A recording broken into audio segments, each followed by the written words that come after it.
ธิดาน้อยอะอายมือนี่บ่ได้โดดเฮียนแต่ว่าบ่ได้ไปขึ้นห้องเฮียนเดินหน้าทำบุญร่วมกับครอบครัวเสียงวีหกม่วนสนุกสนานกันเอาตั้งแต่ตอนเดินทางไปเลยสบายดี FC แฟนคลับทุกทานมาพบมาพ่อกันอีกคลิปหนึ่งช่วงสายบ่ายทักทายสบายดี FC แฟนคลับมดสุขุสุคนแฟนคอหมอลำทั้งหลายทานผู้ชมเนาะมาพบมาพ่อกันคลิปนี้มีเรื่องเล่าข้อมูลข่าวสารจากฝากฟังของศิลปินตัวน้อยแห่งวงเสียงวิหกลูกสาวของบอสนกพงศกรเนาะ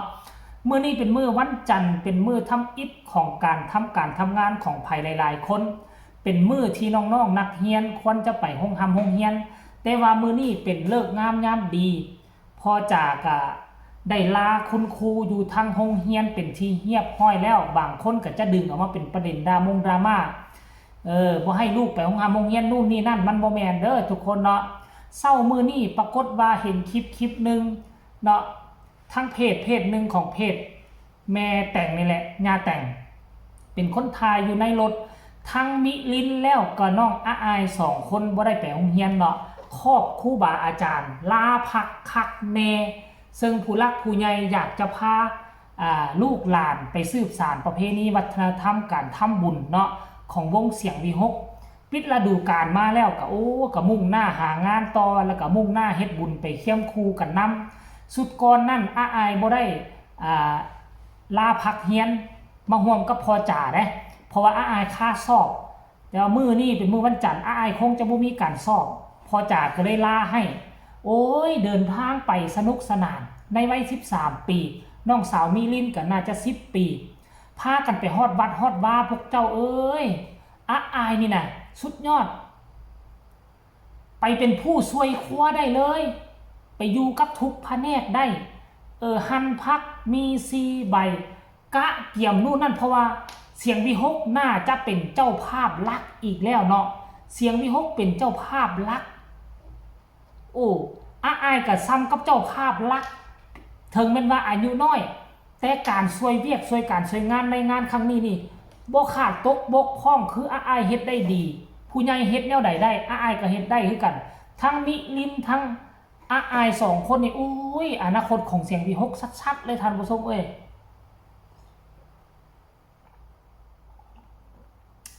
กินก่อนเจ็บคอกินให้มันหายเจ็บคอท่านผู้ชมกินน้ำมันร้อนใส่กับซาหลายคนก็เป็นห่วงเป็นใยว่าอายไปจังซี่นี่มีการลาพักบ่โดดเฮียนบ่คือบ่พากันไปโรงเรียนก็ต้องบอกว่าอายตอบชัดเจนแล้วท่านผู้ชม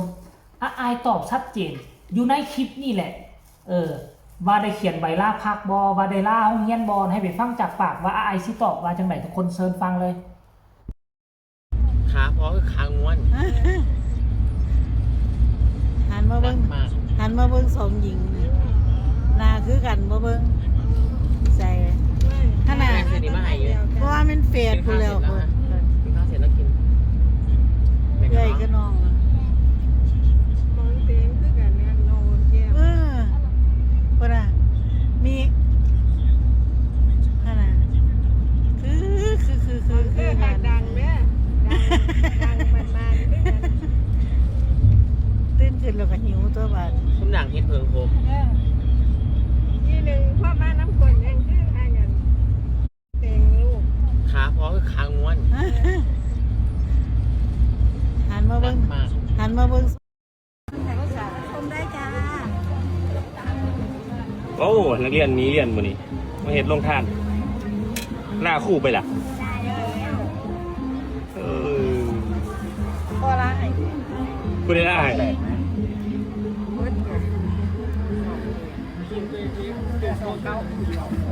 หนูเหรอเอาอีกครับก๋วยเตี๋ยวไก่เหมือนเดิมกำลังตั้งหม้อเม็ดตะปูกับมาเม็ดตะปูบัวของเขาหมอลำแบบคนละคนกับเพื่อนว่าอาจารย์สวีมาอยู่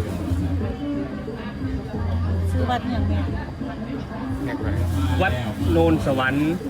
ภูดินแดง วัดโนนสวรรค์ภูดิ เอา อำเภอเมืองสกลนคร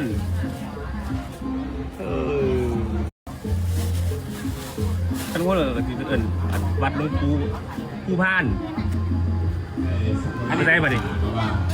เรียกเราดิบอท่านแล้วหักบ้านหันอยู่ บอย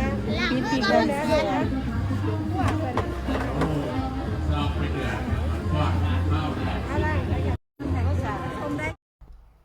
และที่สำคัญนะการเดินทางไปถ้ำบุญครั้งนี้เฮ็ดให้พวกเฮาได้ฮู้ได้เห็นว่าทั้งครอบครัวเสียงวิหกบ่เคยแบ่งแยกแข่งขันเอาน้องอาอายออกจากครอบครัวเลยบ่มีคำว่าเป็นลูกบุญธรรมบ่มีคำว่าเป็นหลานบุญธรรมมีแต่ลูกแต่เต้า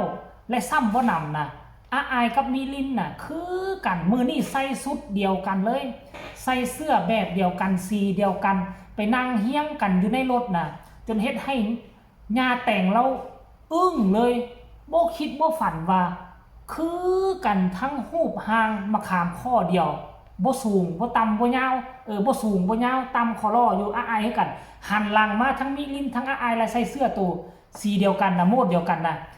เป็นหุ้นอันเดียวกันคักๆคือแม่พิมพ์อันเดียวกันคือเกิดมาจากท้องแม่อันเดียวกันเลยทุกคน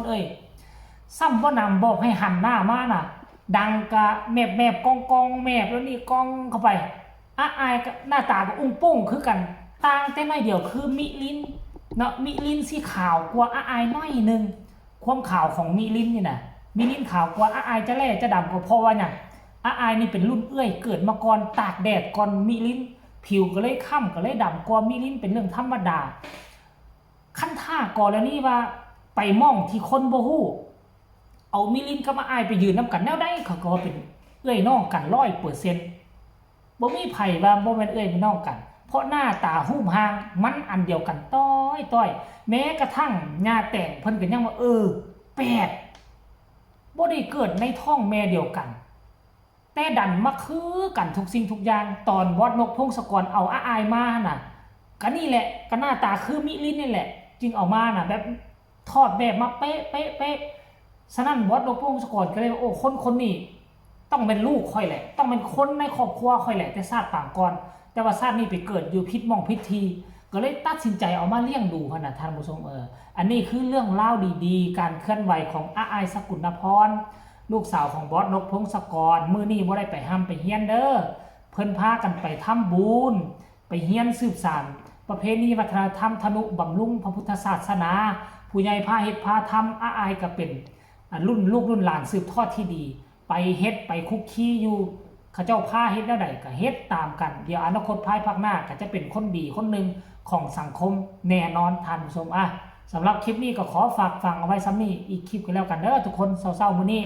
ไปมีคำคิดคำเห็นอยากส่งข่าวส่งมาได้ทางใต้คอมเมนต์ขอคนละ1 ไลค์ 1 แชร์ฝากติดตามเนาะอย่ากดข้ามโฆษณาพอกันใหม่ในคลิปหน้าสบายดี